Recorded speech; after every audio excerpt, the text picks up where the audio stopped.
Fala pessoal, aqui que vos fala é o Vini, bem-vindo ao meu canal de React. Eu tô trazendo aí a pedido de vocês o vídeo do canal do Arauto do Multiverso, Um Futuro Decadente, a história de Warhammer 40k, parte 1. Acho que é isso mesmo, né? Warhammer, né? O nome. Então, bora ver aí, né? Esse aqui, no caso, é um jogo, Warhammer? Pelo menos eu não tô lembrado, não. Será que é alguma. Acho que deve ser algum jogo, né? Esse Warhammer. Porque eu não tô lembrado. Pode ser que na hora de eu ver a história aqui eu possa. Que eu lembre, né? Desse jogo, alguma coisa sobre ele. Mas aqui falando sobre o nome dele mesmo, eu não tô lembrado não. Então, bora começar com essa parte 1 aí. Vamos nessa, seguir essa história aí. Se for muito boa, cara, nossa, eu vou ficar hypado pra história. Porque tentar roxar o quanto antes, né? Então, bora lá.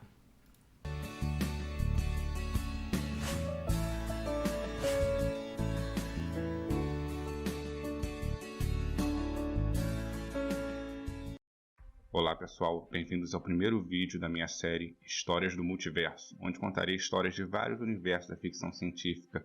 Hoje falaremos do universo de Warhammer 40k, um universo que eu gosto demais. Tem muita história, muito desenvolvimento de personagem e muita violência. Vamos lá. A história se passa no 41º milênio, onde o Império do Homem já está em decadência lutando contra a destruição.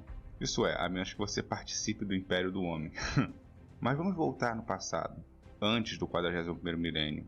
As coisas mais antigas na história são conhecidas como lendas, porque é mais difícil ter informações. Os jogos se passam muito no futuro, mas tem várias especulações e às vezes até criações dos fãs para o que ocorreu. Uma teoria muito comum é que no início não existia nada, apenas o caos, e do caos se formou as ordens, os primeiros planetas, cometas e estrelas que geraram o universo. Do ano 1 até o ano 15.000, era o alvorecer da humanidade, chamada a Idade da Terra. Nessa era, os humanos lentamente começaram a compreender o universo além da nossa antiga Terra, e eventualmente começaram terraformando Marte e outros planetas. É a história muito parecida com a nossa, com algumas diferenças. Chegamos então no milênio 15. Chegamos ao milênio da Dark Age Technology, também conhecido como a Era da Tecnologia Negra, ou da Tecnologia Sombria. Só que na verdade foi a Era de Ouro da humanidade. Do milênio 15 até o milênio 25, mais ou menos, a humanidade cresceu muito. Passou de um planetinha e um sistema solar para milhares de sistemas solares. Foram crescendo e desenvolvendo. Já existia certa influência do caos na época, segundo fontes, mas nada muito que pudesse atrapalhar o espírito da ordem dos humanos. Foi a primeira vez que encontramos os Xenos, os Xenos, os alienígenas. E as guerras já começaram. Nessa era, a tecnologia cresceu tanto que começou a ser adorada como divindades, o que não era bom para a visão humana. Até que a lenda diz que alguns robôs conseguiram ciência e declararam guerra contra a humanidade. E teve uma guerra entre os humanos e as máquinas. Estilo Skynet mesmo, é Ai, o que meu a Deus do lenda céu. diz. Por conta disso, o Eu desenvolvimento achei que você tecnológico foi ia pra esse proibido. rumo mesmo, E né, você só cara? poderia reproduzir o que já Era existia. óbvio que os Criar novas humanos iam criar tecnologias as tornou-se máquinas e as difícil. máquinas seriam A humanidade começou a ter alguns a problemas. destruição da No humanidade, né? milênio Meu Deus do 25 céu. é a era do Ó, o Strike, ou Exterminador a do era Futuro aí do vindo. Strike, que eu gosto de chamar. Que houve uma tempestade de dobra que isolou as colônias humanas. Ficaram separadas por 5 milênios. E aí aconteceu as guerras civis, que aconteceram entre elas. Em alguns locais ficaram líderes religiosos, em outros tecnocratas. O Império Humano, na época ainda não era Império, praticamente colapsou. Eu estou chamando de Império Humano, mas na prática, até o momento não é um Império. É só a ONU que vai se expandindo. Até que chega no milênio 30, que ocorre a Grande Cruzada. Um indivíduo ascende ao poder e se adota o nome de Imperador do Homem, ou Imperador da Humanidade. E aí é a fundação verdadeira do Império do Homem. Antes até era um império do ponto de vista lógico, mas não tinha essa denominação específica. O Império do Homem é criado e o Imperador cria 20 legiões, que são os 20 primarcas, legiões da Marinha Espacial. E é aqui que tem dados de jogos, tem os codex, os fóruns. As coisas importantes da história começam aqui. É aqui que eu posso dar muitos dados. Vamos falar dos homens. As 20 legiões foram criadas, cada uma com uma especificidade e que tinham o objetivo de expandir e unificar a humanidade. Alguns exemplos são os Anjos de Sangue, os Corpos de Sangue, Blood Ravens, os Ultramarines, os Salamandras, cada um com uma especialidade: combate corpo a corpo, longo de alcance, fogo e etc. Só que esses são super soldados. A ralé, a baixa classe de exército do Império, é a Guarda Imperial, que, cá entre nós, é a minha parte favorita da história. Humanos comuns, sem nenhum desenvolvimento aprimorado, sem nenhuma tecnologia muito forte. Só uma armadura de defesa, um riflezinho laser e vai pra guerra, meu irmão. É chamado no universo de a Muralha de Carne. Os mundos humanos conseguem se unir em um império graças ao Imperador, que estavam divididos, agora o Império da Humanidade foi criado. Marte é um dos primeiros a se reunir ao rebanho do Império, que o indivíduo chamado Adeptos Mecânicos conseguiu sobreviver à era da purga com a tecnologia. Só eles foram autorizados de criar tecnologia, tanto usando os velhos códex quanto criando novas pela autorização do Imperador. O Adeptos Mecânicos se une à tecnologia humana e impulsiona a Grande Cruzada, que é a grande era de desenvolvimento da humanidade. Dura só 1 milênio. É impressionante. Em 1 milênio eles crescem gigante com o poder do Imperador. Só que aqui está o problema que é mais interessante do Warhammer, a questão religiosa. Os humanos começaram na era sombria tecnológica. Em teoria, a humanidade era ateia, não acreditava em nada. Tem aqueles que dizem que a humanidade acreditava nas máquinas, que era uma religião tecnocrata, que é um pouco de lógica, mas na prática eles são ateus, não acreditam em divindades. Devido a isso, a humanidade ganhou muita força para a guerra, matando muitos xenos, mas perdeu a força religiosa, que é meio engraçado pensar isso no jogo. Como o Warhammer é um jogo de Dark Fantasy, fantasia sombria, tudo é ruim, tudo se dá mal, tudo acaba de um jeito triste, trágico. Por conta disso, a humanidade que carecia de uma visão religiosa começou a adorar o Imperador, como se fosse uma divindade, porque o Imperador praticamente era imortal. Já tinha passado 1 milênio e ele não morria. Considerando isso, todos começaram a ver o Imperador como um deus, como o deus Imperador. Só que o próprio Imperador discordava dessa visão. Em alguns locais, ele até mandou purgas para exterminar os adoradores dele mesmo, que causava problemas e várias confusões por conta disso.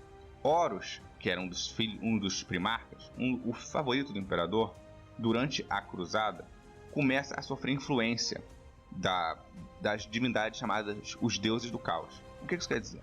Horus era tão adepto ao Imperador que começou a ver o Imperador como uma espécie de divindade. Só que quando o Imperador começou a purgar os adoradores dele, Horus começou a ficar com raiva dessa visão imperial e começou a ficar suscetível à influência dos 4 deuses do caos.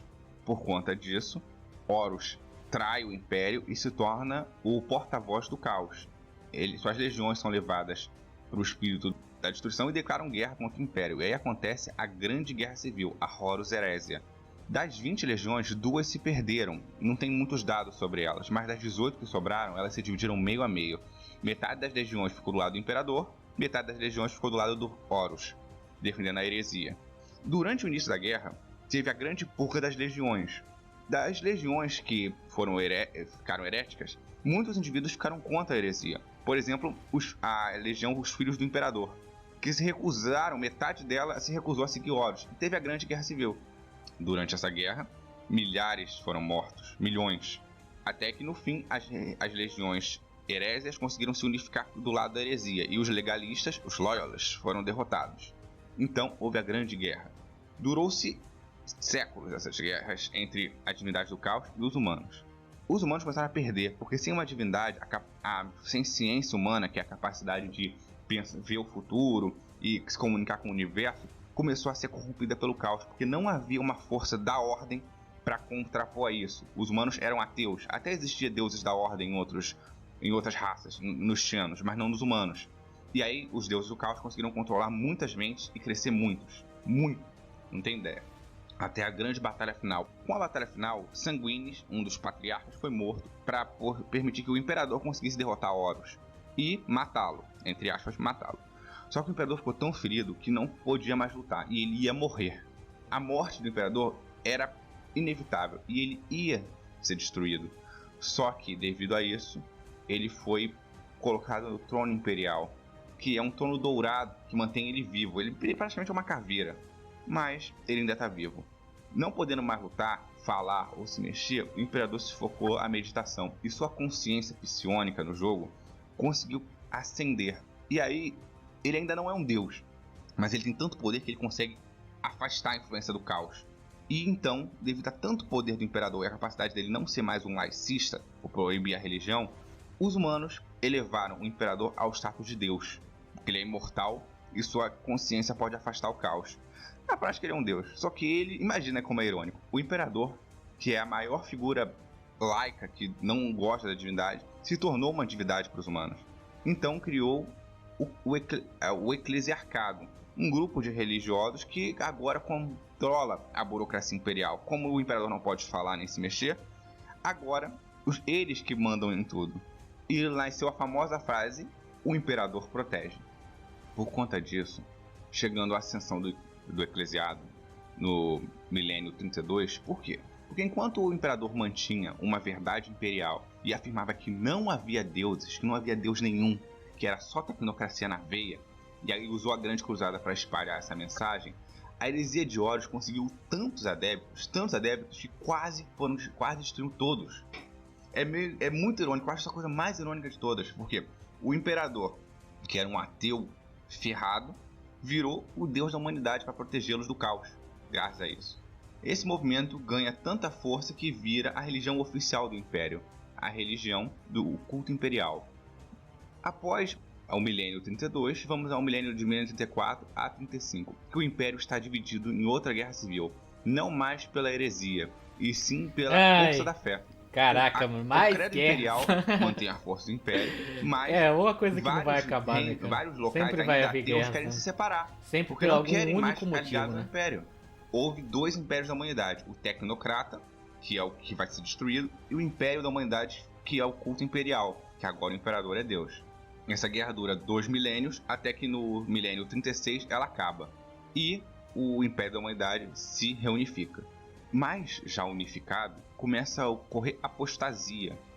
Vários indivíduos começam a pregar uma fé distorcida ao imperador, que discorda da visão do credo imperial. Então começa a Grande Inquisição, que começa a caçar esses indivíduos. E a Grande Inquisição ocorre do milênio 37 ao milênio 41, que as Cruzadas da Fé, que não é igual a Grande Cruzada, começa a ter Inquisição, que queimavam os apóstatas, os hereges, e forçando o culto imperial para renovar a fé do Império. E agora começamos no milênio 41, que é onde os jogos declaram onde tem o maior número de materiais. Bem, eu vou parar esse vídeo por aqui, porque esse foi o pré-jogo. O jogo começa agora. Caraca, né? Tanta informação e foi o pré-jogo. Caraca. Mas ainda assim, né? Como sempre, a maioria das histórias segue, né? O mesmo rumo, né? Os humanos tentando pegar a evolução da humanidade, por assim dizer, né? Vão criar tecnologias, que a tecnologia evolui tanto que chega ao ponto de querer eles mesmos exterminar a raça humana por não querer ser mais comandado. Caraca, mano, meu Deus do céu. Eu tô vendo um déjà vu nesses jogos, cara. Tipo, é sempre a mesma história, né, cara? Então, eu achei bem interessante. De fato, eu já tinha visto falar do Warhammer mesmo, Warhammer. Mas não lembro se eu cheguei a jogar esse jogo ou se eu só vi a história dele mesmo. Mas é bem pouca coisa que eu vi, tá? Eu não sei muita coisa não. Mesmo a história aqui do início, assim, eu não sabia de nada. Então eu acho bem interessante, né? Que as guerras continuam como sempre, né? Sempre haverá algum motivo para as guerras continuar. E é sempre por algum motivo meio que besta, eu não sei dizer, né? Por assim dizer. Mas realmente, né, cara, esses tipos de história sempre tem uma história muito foda, né, tipo, por trás. Porque, querendo ou não, tipo, sempre que tem essas guerras assim, ainda vai aparecendo mais inimigos pra se confrontar. Acho muito da hora esse tipo de história. Querendo ou não, tipo, a maioria é tão parecida, mas ao mesmo tempo fica da hora esse tipo de história, querendo ou não, né? Mas esse aqui é um jogo de quê? De RPG futurística? É isso? Não, pior que agora eu não tô lembrado, cara. Eu já lembro que eu já cheguei a ver sobre o Warhammer, mas não cheguei a ver o jogo em si. O que eu vi era a história. Bom, não sei, né? Eu teria que dar uma pesquisada pra saber mais sobre coisa ou continuar vendo os vídeos, né? Pra entender mais sobre essa história aqui, mano. Que o começo já começou agitado, né? E aí que é a pré-história, nem começou o jogo em si. Mas então é isso, pessoal. Valeu pra quem acompanhou até agora. Se gostou, curte, se inscreve no canal. Deixa nos comentários um vídeo e uma música interagindo, beleza? Vou indo nessa, falou, até a próxima e fui!